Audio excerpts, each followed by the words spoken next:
Welcome back to the Doorkickers player channel. I do recommend that you put this video into X speed. I tend to talk a little slowly, and that's because I'm trying to articulate. And I'm also trying not to use filler words like like, and. So instead of using the filler words, I just pause, which, if you're not watching in 2x speed, kind of just gets awkward because there's just like a dead silence. So I definitely recommend and feel free to put this video into X speed for your viewing pleasure. That being said, let's get into it. So this is Mission 37, Willard Farmhouse. Now this was an interesting one because I do not remember, and I'm just realizing that I used a filler word. I'm trying so hard not to, but I don't remember this much.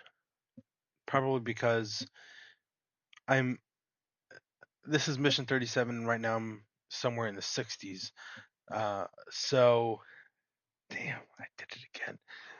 So, for me, a lot has happened since I played this mission, and I'm just looking at it right now, and it seems to me that we have a pretty solid route to take. We've got the operators splitting up to going. We'll call the downside, call it the one side.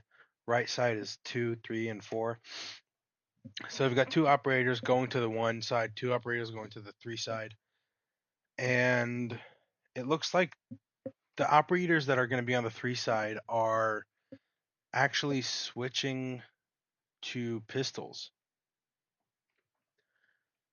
I think that that's necessary in order to not alert the other tangos. So maybe that's why they did it. Maybe that's why I set them up with that route. But regardless, uh, the mission was successful. So I guess it does work. And then the two operators going on the one side are they're moving a little interesting, and I'm not gonna bother doing any video editing just because it takes too long. So you can zoom in if you want to, but they're moving around this bush and trying to hug the wall as they maneuver, and uh, they're moving towards the front door, and they kind of make this weird move here where they're going. I have them set up this way that they should move in this direction. I don't think there was any real reason for it. I think I just thought what would be the correct decision in CQB, and I think that that would be the correct decision. Don't quote me on this, but I think that hugging the wall in CQB is generally a good decision if you can.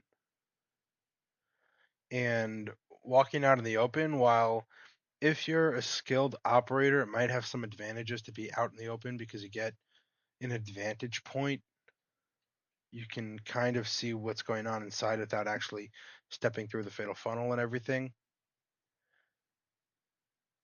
So hypothetically, they could go around the bush on the outside, so closer to the one side, and make their way to the door from there. But in CQB, I think that that exposes them. And even though this is HRT, hostage rescue, uh, it's still important to keep the operator safe in the game. And of course, in real life, keeping yourself safe, and go learn CQB if that's something that you think you need to learn. But generally, I think that hugging the wall is the way to go. So they're gonna hug the wall as much as they can and then make their way inside. And at this point, I'm pretty sure that I had already gone through a few run throughs of the mission because I'm clearly headed to this room specifically where the flashbang is being thrown in. So I assume that the hostage is there. And I see that the operators on the 3 side, they're moving all the way around the building and they're attacking these outer rooms. I assume it's because there's tangos there. But as I was watching the replay, I found out that there's actually a tango and a hostage that are in this one sorry, they're the 3-4 corner. This room here in the 3-4 corner. So it ends up being that there's a hostage and a tango in there, and I have to go take out that tango. Sorry. A little tired.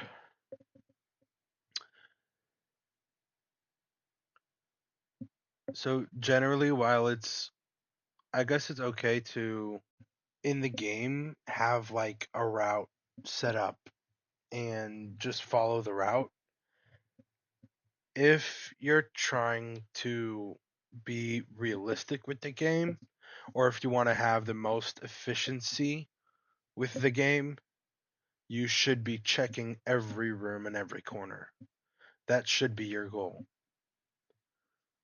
But I don't really care about it that much because I just enjoy getting completing the mission. So I don't really pay much attention to stuff that I don't need to. But if this was a way to learn CQB, I definitely recommend actually stopping at every corner, checking every room, and not leaving anything unturned or unchecked. Also, it's kind of the premise of the game is that it's a game and that you can see the layout of the entire compound that you're attacking. You can see it all from bird's eye view. You can see the insides of the room. Like it's just not realistic whatsoever. If you want realistic. If you want realistic, go play Doorkickers 2 with the mod.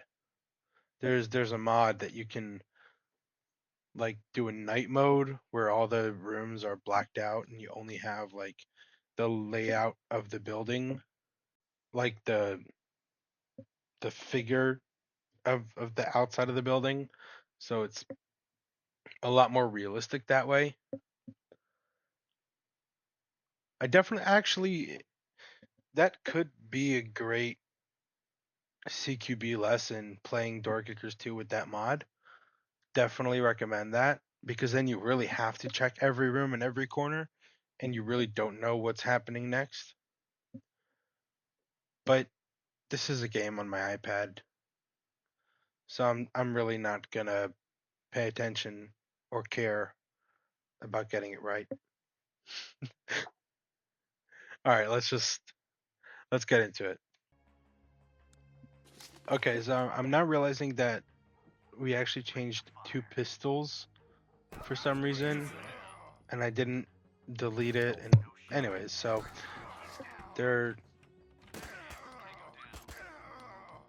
okay, so this is interesting. So we started off with all 4 operators using pistols. And then the operators on the 3 side killed 2 tangos with the pistol, which is a silenced pistol. But then they immediately switched to rifles. I think I just didn't want to delete it because you can't undo a switch weapons, so you just have to do another weapon switch, which is a little frustrating. So I just think that's what happened. I'm not going to read too much into it, but we did utilize the sniper twice already. And it wasn't completely necessary. We could have managed without the sniper, but it did work out. It's also more convenient to just get rid of them. Not have to worry about them. So as we're moving, there's obviously going to be more tangos coming into view. Alright, let's pause here. So we have these two operators on the 3 side, and they're going around and they're trying to take out tangos that they come across. And this really boils down to there's two methods of playing this game. There's completing mission objective, and then there's just taking out all the tangos. Both will get you mission success. You can really go either route. It just depends on the type of mission and what you need and your time frame. But I would definitely recommend going the route of trying to complete the mission objective, because that gives you the best odds of success, and it also maintains some sense of creativity, because you actually have to get creative with how you complete the mission objective. Like, how do you rescue the hostage? How are you going to escort them out? Right? Because anyone can just have the NPCs just run through the compound and just kill everybody. So actually trying to complete the mission objective kind of makes it exciting. So definitely recommend doing that. But in this mission, I didn't. In this mission, I went for both. In this mission, I went for both the hostages and taking out all the tangos. And in the end, I did complete the mission by taking out all the tangos. All right, so moving on. Throwing flash, flash, flash. Okay, so the hostages are not in this, I guess, 2-side room that I initially thought the hostages would be in, based on what I was seeing earlier. I guess the reason that I went to the 2-side and then started making my way to the 3-side, 3-4 side of the interior building, I guess that was probably because I was getting killed in that spot. So maybe that's why I went that route. I reckon I probably could have had the two operators that are in the interior building, had them go like separate ways and both throw flashbang at the same time to subdue any tangos that could be in those rooms. And that would eliminate the threat, possibly. But I didn't. So let's see what I did do. Alright, so I move inside, throwing a flash, and already getting shot at. 3 tangos in the room, plus the tangos on the 2-side, on the exterior, on the outside. And at this point, as soon as I get the hostages to the rescue zone, I kind of freeze. I'm like confused, like, okay, well, what's going on now? Like, why is the mission not over? And then I realized, oh, it's probably because I haven't cleared that room, and there's probably a tango in there. So I breach, kill the tango, and mission complete, 3 stars. So if you like this video, if you prefer this kind of video, if there are other kinds of videos that you would prefer to see, if you want to see just the run-throughs, if you want to see just the replays, feel free to let me know in the comments. If you liked the video, make sure to leave a like. If you want to see more of these kinds of videos, make sure to subscribe, and I'll see you all in the next video.